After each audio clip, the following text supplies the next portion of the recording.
За бидний хүлээн авсан танд маш их баярлалаа. За хятадын автомашины брэндүүд за олон улсын зах зээлийн эзлэх байр суурьуд нь бол сүүлийн жилүүдэд тасралтгүй нэмэгдэж байна. Та ер нь хятадын автомашины зах зээлийн энэ тэлэлтийн цаашдын хэтийн төлөвийг юу гэж харж байна? 中国汽车从新中国 Хятадын автомашины хөгжил нь анх шинэ хятад байгуулагдсанаас хойш буюу 1950 оноос хойш эхэлсэн. 叫解放汽车，然后呢，经过70多 Үйлдвэрлэлийн дурчлагаа хоригдлуулан одоо хүртэл хөгжсөөр л байгаа. 包括研发这方面的一些积累，一直发展到今天。 Үүнээс гадна Хятад нь дэлхийн том үйлдвэрлэгч орны хувьд автомашины үйлдвэрлэл нь маш уртацтай хөгжсөөр байгаа. 在全球市场作为一个产销大国的一个头部啊，就是现在是 Ялангуяа захилгаан болон захилгаан бензин оцолсон автомашины үйлдвэрлэлээр дэлхийд тэргүүлэгч ороо юм.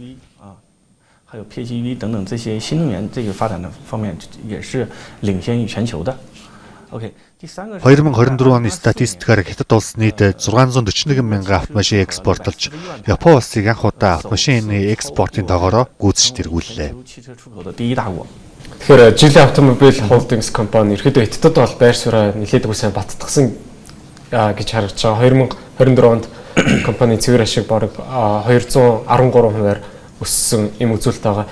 Ер нь Geely Holding Group-ийн хувьд хятадын зах зээлд одоо эзэлж байгаа байр суурь цаашид бас дэлхийн зах зээлийг тэлэлтийн хувьд ер нь та юу гэж дүгнэхээр бол吉利汽车集团是我们知道是世界500强的一家。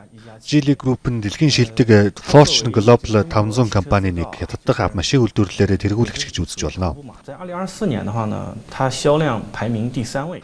2024 оны борлуулалтаараа эхний 3-т ч гиссэн. OK， 第二个点是什么呢？在去年的，在2024年，它总共是采 BYD болон SAIC компаниг борлуулалтаараа тэргүүлж өнгөрсөн жил 3 сая 340 мянган автомашин үйлдвэрлэсэн. 产销是334万台。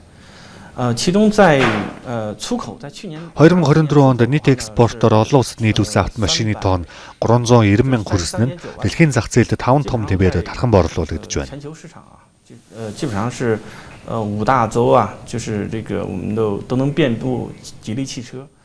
Миний зүгээс Geely Group-ийн үйлдвэрлэл болон борлуулалт илүү хурдан хөгжин дэвших болно гэж харж байна. Баярлалаа. 我的一个观点 ，OK。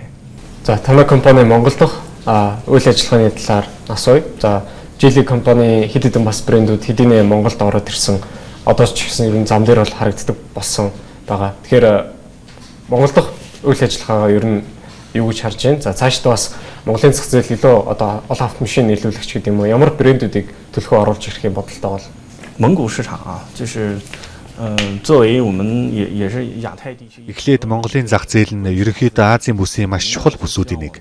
不论是乘用车还是商用车，都尽快能导入到蒙古市场。 Манайх суудлын бол ачааны машинуудаа Монголын зах зээлд нэвтрүүлэх зорилготой байгаа. 乘用车，因为大家可能在大街上看到比较多的就是我们吉利的乘用车，包括 SUV。 Манай Geely Ridara брендийн хувьд захилгаан пикап төрлийн автомашин үйлдвэрлэгч юм. 因为我们现在呢，我作为这个品牌叫吉利的叫雷达。 Одоогоор RD6, RD6 Econ, RD6 PHEV гэсэн 3 төрлийн загвар бий.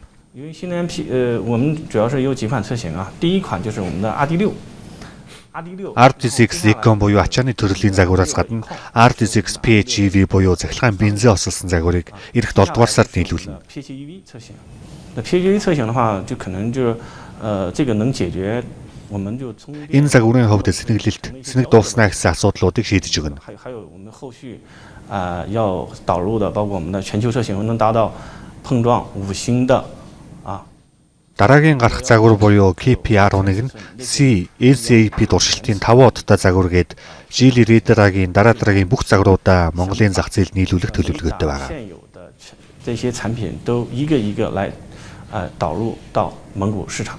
та Ridara брэндийн талаар илүү дэлгэрэнгүй ярьж өгөхгүй юу? Ер нь хятад болон дэлхийн зах зээлд хизээнээс эхлээд гарч ирсэн ийм брендийн автомашин бол за бүрэн цахилгаан пикап загварын автомашин гэдэг утгаараа Монголын зах зээлд ер нь хэр эрэлт сайтай ч гэдэг юм уу хэрэглэгчдийн одоо хүсэж байгаа хүсэл хэр нийцэх юм загвар болно гэж танай компани төсөөлж байна. 我对蒙古纯电皮卡的市场主要有以下3点。 Миний хувьд Монголын цахилгаан пикап машины зах зээлд дараах 3 дүгнэлттэй байна. Миний ойлголтоор Монголд цахилгаан машинд улсаас тодорхой хэмжээний ашигтай бодлогод байгаа харагдсан. Жишээ нь дугаарын хязгаарлалтад цахилгаан автомашин хамаарахгүй. Агаарын бохирдлын татвар төлөхгүй гэх мэт бодлогод байсан. Хотын нөхцөлд ажилдаа ирж очих болон өдөр тутмын хэрэгцээнд ашиглахад маш тохиромжтой хэрэглэгчдийн шаардлагыг хангах бүрэн боломжтой гэж харж байна. Монголын зах зээлд цахилгаан болон бензин хослолсон загвар борлуулагдаж эхлэвэл машины явах зайн тал дээр ямар ч санаа зовох асуудалгүй болно. Жишээ нь нэг хотоос нөгөө хот руу явах зэнийг хөрөхгүй гэх мэт ямар ч асуудалгүйгээр цахилгаан бензин хослолсон загвар нь 1000 гаруй км явах боломжтой. Цахилгаан пикап худалдаа авч байгаа хэрэглэгчид ерөнхийдөө гэр бүлийн аялал зугаалаг болон от дотор унахад эдийн засагт хэмнэлттэй талыг илүү чухалчилж үздэг хүмүүс хоёр дахь машинаа болгон сонгоход тохиромжтой гэж бодож байна. RD6, RD6 Econ болон RD6 PHEV энэ гурван загвар нь Монголын зах зээлд хэрэглэгчдийн хэрэгцээг бүрэн хангаж чадна гэдэгт итгэлтэй байна.